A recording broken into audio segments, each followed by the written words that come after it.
Hello listeners, welcome to 177 Nations of Tasmania podcast. My guest in this episode is Ivalu, and I think I can safely predict that I won't find anyone who has come farther to be in Tasmania than her. I mean, some people consider Tasmania to be a remote island at the end of the world, but it's positively a throbbing metropolis compared to the windswept shores and the towering fjords of Greenland.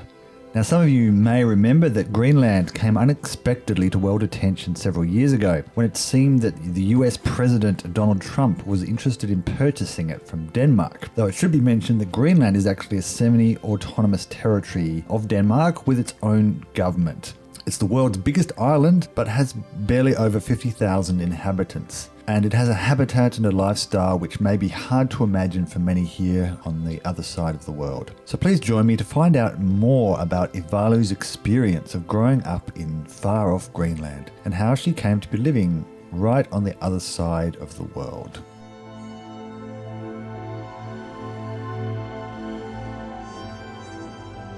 So I was born and raised in Greenland, in the capital, Nuuk. And I've also lived in South Greenland in Qaqortoq. Okay. So what was it like to grow up in Greenland? Could you describe it a little bit, what the environment was like? So I grew up in a very small place in South Greenland, and there was about 3,000 people living in the town in Qaqortoq. And everyone knows everyone. And it's cold. There's a lot of snow and ice in winter from about November till May. And so there's a lot of bulldozers every morning getting rid of the snow and ice from the roads. So if you wake up at 4 o'clock, you can hear them already starting to clean the roads. And and we spend a lot of time in the morning getting rid of the snow so we can get out of the house. Yeah. And whereas here in Tasmania, you can go out with your flip-flops and a t-shirt, that's fine. But in Greenland, we have to dress up in woolly clothes and jeans and another layer of ski trousers and beanies and to keep warm. And so walking home from school in a snow blizzard, that's quite normal. Sometimes you can't see anything, so you put your scarf around your mouth and nose. And that's a very big difference to living here in Tasmania. Yeah, I bet.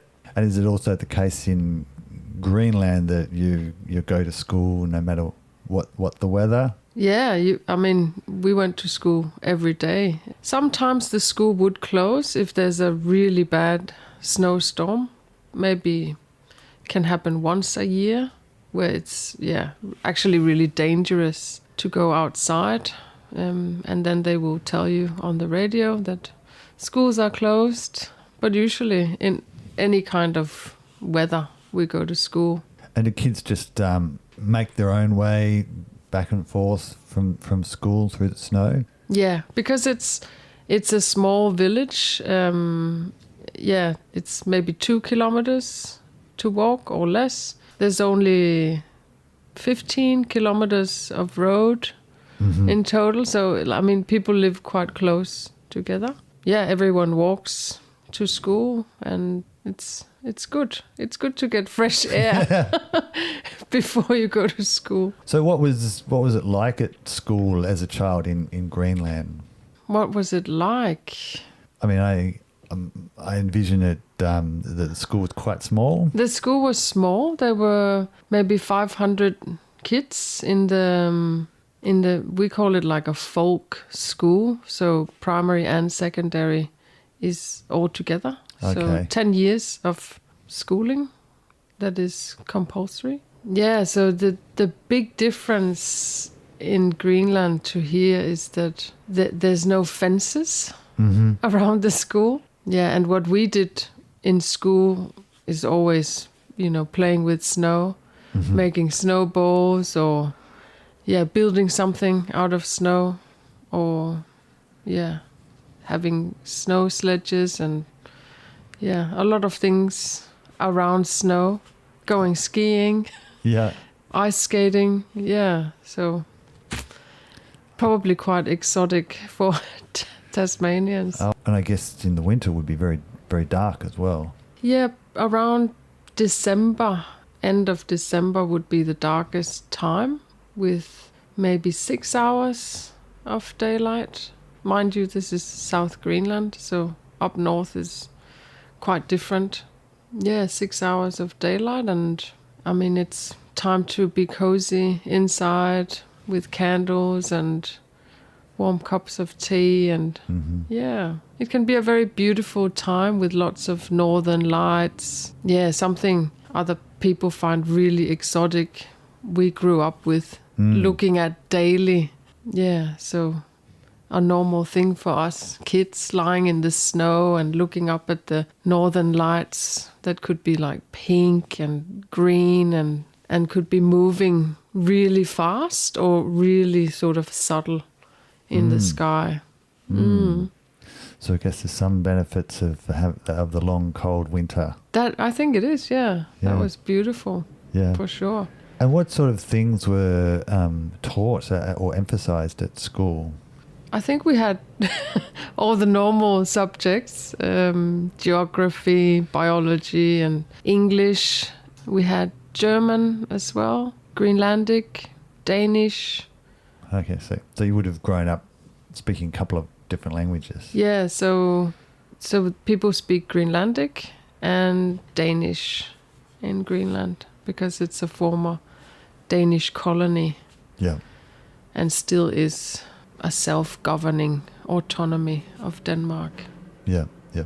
So I guess Danish is sort of an official language, but Greenlandic is the everyday. Yeah, so actually the Greenlandic language is the official language. Okay. And Danish is also used for, within the healthcare system and within the political. Okay, so with government. Yeah, government as well. And I guess English would have been somewhat important as well. Well, I think only in recent times. Okay. It's important for youth because they're watching a lot of American movies and listening to English music. So, and only really in recent times with businesses. Growing up in a small village, everyone knows everyone, and there's only 55,000 people living in Greenland. And so it's quite important to have that community feeling. And I guess in the olden days, they were very much dependent on each other for living, and they would help each other out. And so I guess that has carried into today, where people, they come together, even if it's for sports, for soccer or for any other sport event, or in the local community hall for bingo or other things. Yeah, I think that's really important to have that strong sense of community. And I guess it's even more important in a area which is quite remote and inhospitable in some ways, because I mean, I'm just imagining a bit that you could end up, if you're left on your own, feeling quite isolated, and it could affect your mental health, all that kind of thing. Yeah. And I guess that may be part of the that really communitarian atmosphere. Yeah. So what I think is unique in Greenland as well is that there's a lot of people who are really good at playing music or an instrument, singing. There's a lot of choir singing, coming together, dancing. Yeah, so I guess that's to make life enjoyable in such a cold climate. Yeah.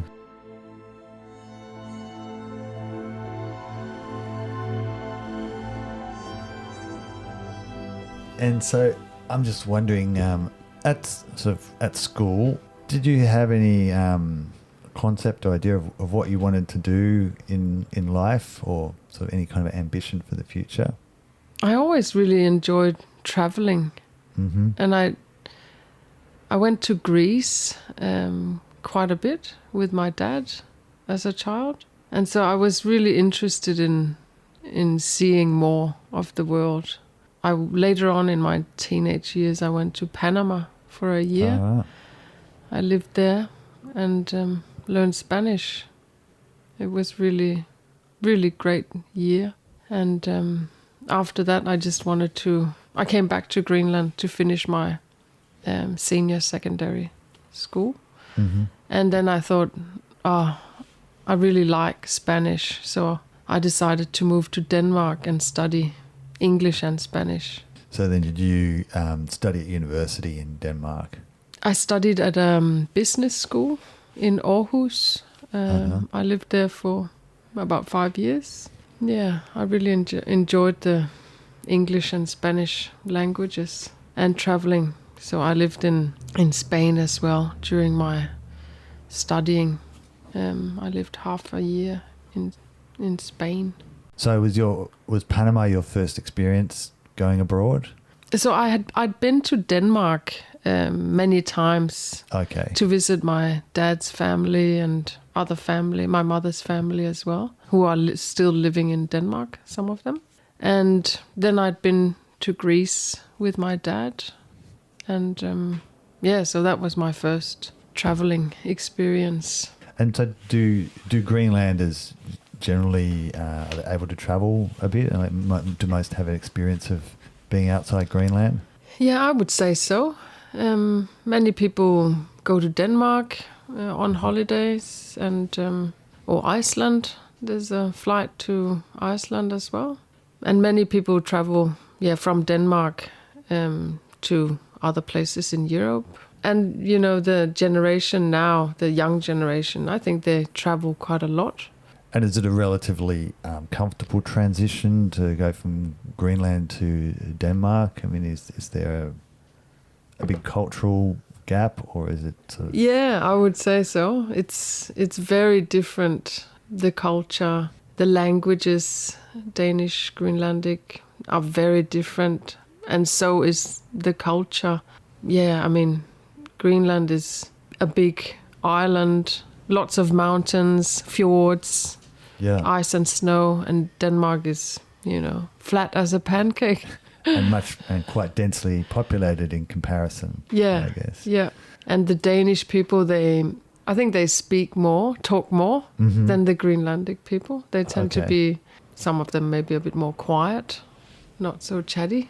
Yeah, I guess that's quite a common thing from people who come from fairly sparsely populated, more remote places. They have a reputation, at least, of being a little more quiet, I guess. Yeah, introvert.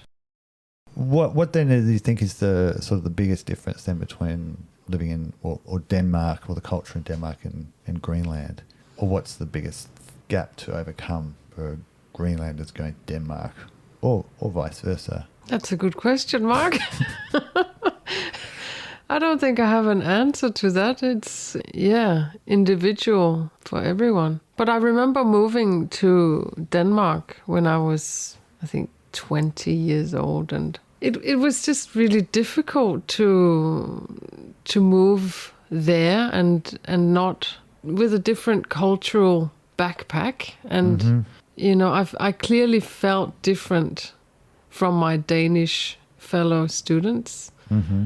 And at the same time, I was living with other Greenlandic students, which was really good at that time. And so we supported each other quite a lot and had, I guess it's the humor, it's the, being very honest about things. We're not as maybe sarcastic as the Danish people. And I can't put my finger on it, but clearly there's a difference. Because we're also usually a bit more quiet and introverted, and so sometimes it can feel a bit overwhelming. Okay. Yeah. When you're around people who talk a lot.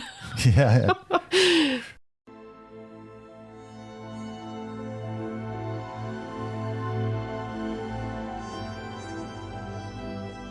You left Greenland at various times to study. So you finished your university years in Denmark, And did you then go back to Greenland?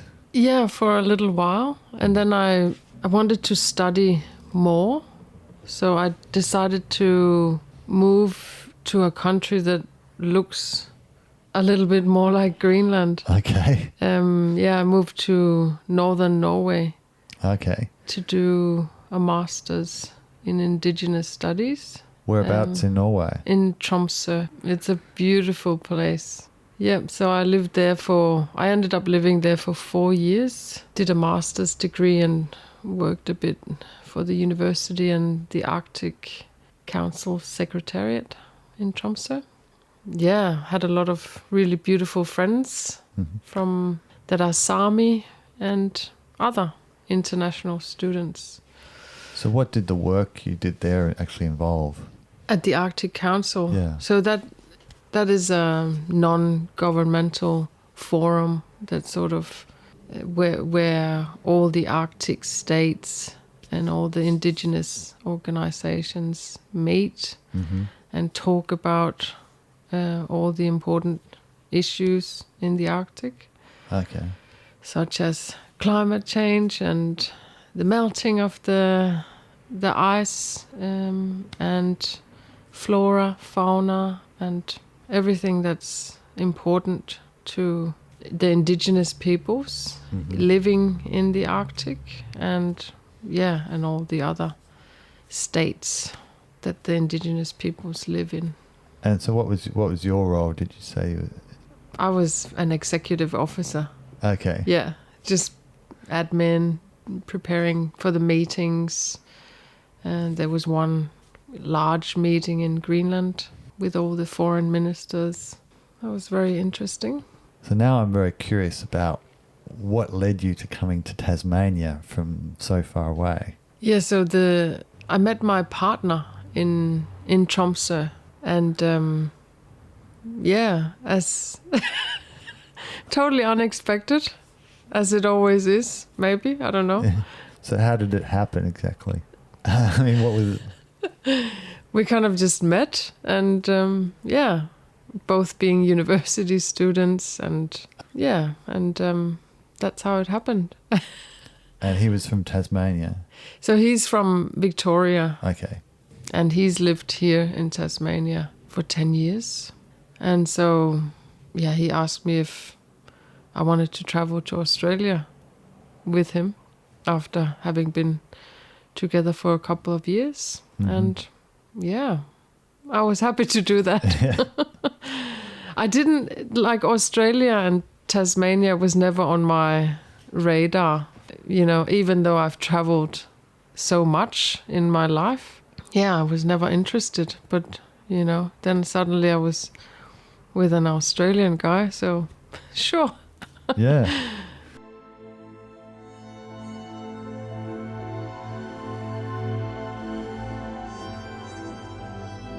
You travelled in Australia first? Yeah, so that's when I came 10 years ago for 3 months, and we travelled to Perth and up the coast. We travelled to Whitsunday Islands, kayaked around the Whitsunday Islands and came to Tasmania, went on a really, really hard bushwalk. Yeah. And I had my legs completely torn full of blood and bruises. And that's when I thought, wow, I love this place.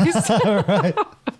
That's interesting. It's so, it's so brutal and wild, the nature here. Just like Greenland, but in a different way. When you're in the bush, and it's just, it's really overwhelming. The beauty and And it sounds like you saw some very diverse parts of Australia. Whitsundays, Perth and Tasmania are so different, really. Yeah, they are. What were your sort of first impressions, I guess, of, let's say Tasmania? Tasmania. I think it's like a green paradise. There's so many trees and it's so green, and there are no trees in Greenland, and it's not green for a lot of the year. So I just thought that was amazing.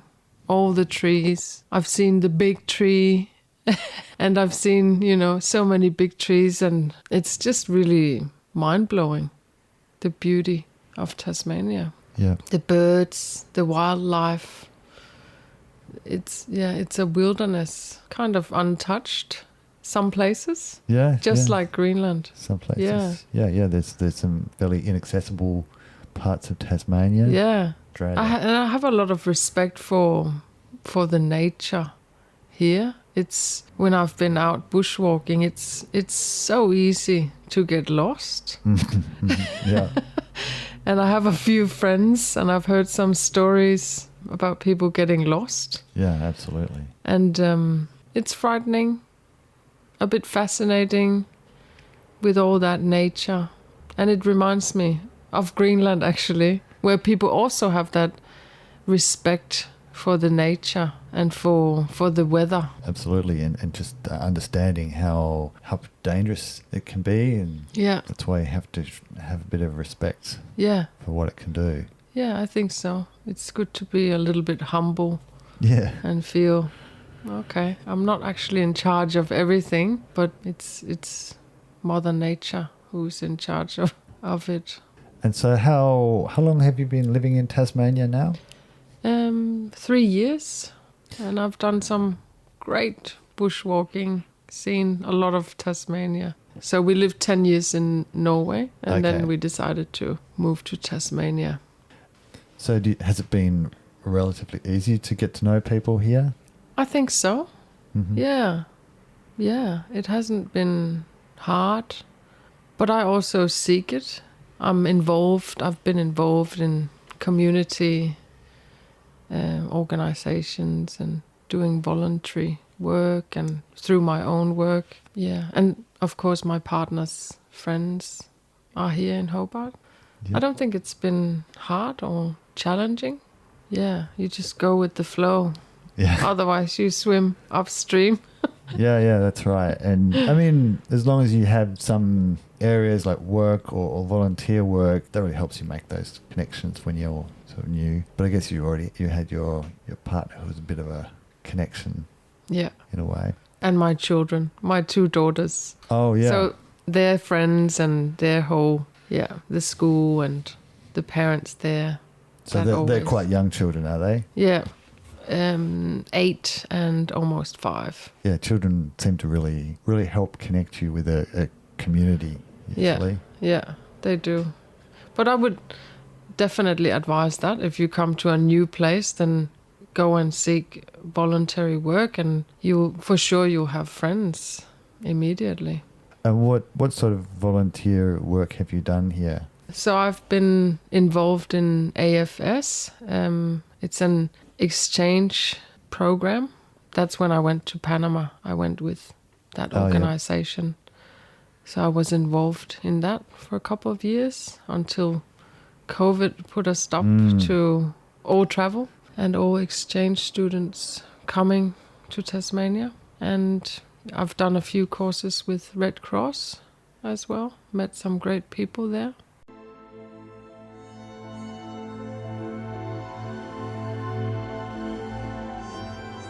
And you live down at, is it Judbury? Yeah. I have to be honest, I don't think I've ever been to Judbury. Funnily, in my mind, it's like it could be as far away as Greenland. It's I know a bit about it. I have friends who lived in Judbury, so I'm not completely ignorant. But could you just tell me a little bit about what it's like living there? Because it's quite a small place. Yeah, it's a small place. It's beautiful. It's green. As someone said, it's God's own country. I think it's beautiful. It's, quiet, and we can see the snowy range from where we are. There's snow there now. So, beautiful. Yeah. So you get a bit of everything, I guess. Yes. You can get a bit of a reminder of Greenland with the snow, and you get a bit of the greenery from the Tasmanian side. What have you found maybe the best thing about living in Tasmania? People are open. They're very kind.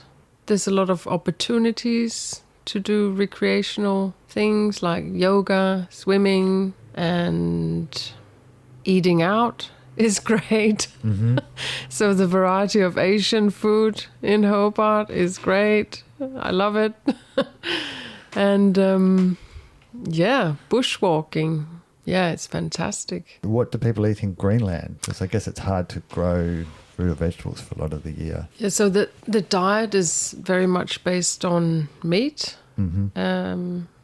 People eat reindeer, lamb, seal, whale, birds, different kinds of seabirds, of course fish, trout and salmon, cod and shrimps. Yeah. So a lot of seafood. A lot of seafood, yeah, for sure. And a lot of meat. Yeah. And we even eat raw whale skin All right. as well.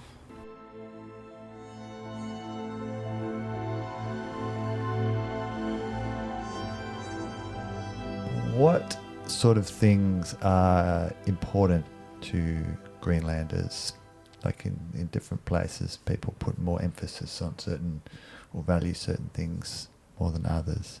What would you say are the things that are important to Greenlanders in their lives? I would say nature and being in nature is really important. A lot of people spend time in the nature. They go walking or skiing or play outside, go fishing, go sailing or kayaking. Yeah, so I think that's really important to Greenlandic people. So do people even, people go outdoors all throughout the year? The whole year? Yeah. Yeah, for sure. Enjoy the outdoors, even in winter when it's -20. Yeah. Yeah, for sure. -20 is not too bad. No, that's what they say in Norway, actually. They say there's no bad weather, only bad clothing. Yeah.